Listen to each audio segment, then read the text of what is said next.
AC or DC coupling. If you are working on a solar project with storage, this is one of the most important decisions you have to make. In this video, we'll explore the technical advantages and disadvantages of each strategy and help you decide which is right for your project. Let's get started. Alternating current AC. Coupling offers a number of key benefits that make it a versatile and efficient option for renewable energy generation and storage projects. The main advantages of AC coupling are detailed below. Operational flexibility.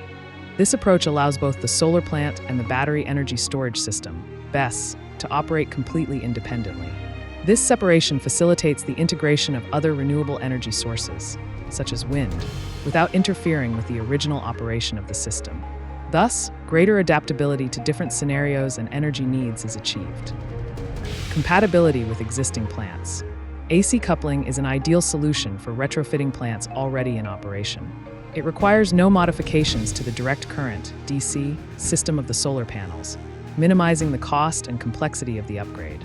This makes it a practical and cost-effective option for making the most of existing installations. Ease of expansion. The infrastructure designed under this model is highly scalable. It is possible to increase storage capacity or integrate new renewable energy sources without making significant changes to the original system. This allows plants to adapt to sustain growth in energy demand and diversification of sources. Imagine a solar plant that wants to maximize its renewable production by integrating wind power. Thanks to AC coupling, this incorporation is done efficiently, without the need to intervene in the solar panel's DC systems or disrupt existing operations. This approach stands out for its ability to improve the performance, adaptability, and sustainability of renewable energy generation systems. One of the main drawbacks of alternating current AC coupling is the need for multiple conversions between direct current DC and alternating current AC. These conversions are necessary because both energy storage systems, BESS, and solar panels operate internally with direct current, while the power grid and many devices use alternating current. Each conversion process involves a certain level of energy loss, which can reach up to 10% of the total energy transferred. This percentage, although it may seem minor, can represent a significant impact on the overall efficiency of the system, especially in large-scale projects. AC coupling requires the installation of additional inverters to convert the power between direct current and alternating current. This not only increases the number of components required in the system, but also raises the initial project costs considerably. Inverters, along with other ancillary items, not only represent a considerable economic investment, but also increase the need for maintenance and the likelihood of failure, which can impact the total cost of ownership over time. In an AC-coupled system, the storage system, BESS, and the solar plant operate independently. This means that both need to be managed by advanced control systems to ensure coordinated and efficient operation. Independent operation adds a level of complexity that not only requires more sophisticated energy management systems, but also highly trained technical personnel to operate and maintain these configurations. This added complexity can be a challenge for operators, especially in projects where seamless integration between components is crucial to achieving energy performance and sustainability goals. In summary, although AC coupling offers certain advantages, such as flexibility and grid connection, its disadvantages in terms of efficiency losses, costs, and operational complexity must be carefully evaluated when planning a PV system. Direct current DC coupling stands out for its energy efficiency. In this type of configuration, the energy generated by the PV plant is stored directly in battery systems without the need for multiple conversions between direct current and alternating current. This makes it possible to keep energy losses at a very low level, typically below 5%, which represents a considerable improvement compared to AC coupling systems. This high efficiency is especially relevant in projects that seek to maximize energy profitability and reduce waste. Thanks to DC coupling, maximum use can be made of the energy generated by the solar panels, especially during peak irradiance hours. Instead of surplus energy being wasted or limited due to conversion capacity constraints, this model allows excess energy to be directed directly to the storage system. This ensures better use of available solar resources, increasing the cost-effectiveness of the system and promoting a more sustainable approach to renewable energy management. Although the initial design of a DC-coupled system may be more complex and require a higher initial investment, the operational savings over time compensate for this investment.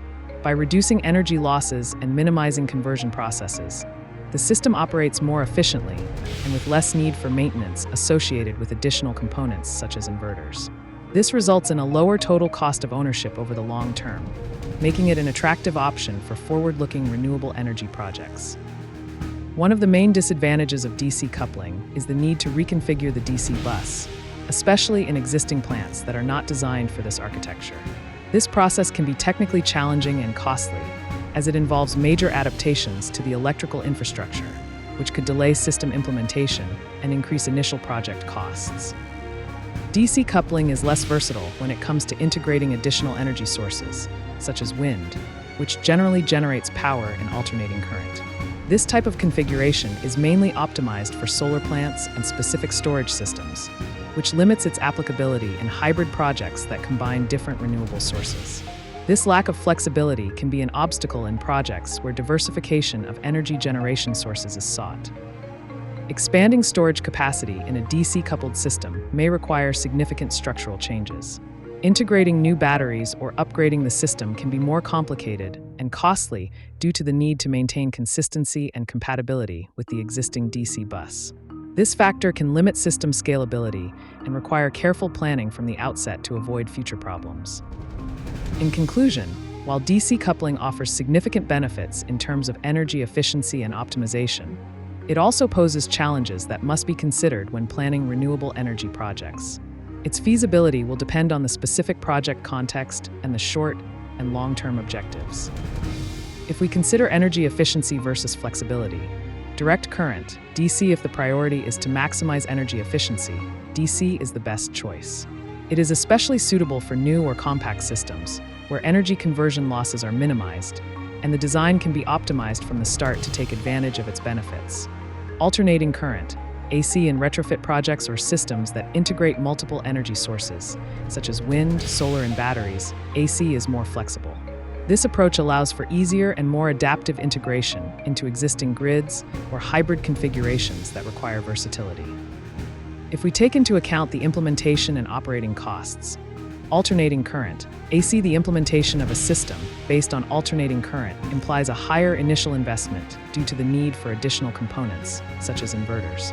However, this initial investment facilitates the integration of future expansions or modifications, simplifying the process as the system grows or diversifies. Direct current, DC on the other hand, DC systems can optimize long-term operating costs due to their high energy efficiency and lower losses. However, the initial design of these systems is more complex and technical, which can increase initial costs and require greater specialization for proper configuration. What about the impact on the grid?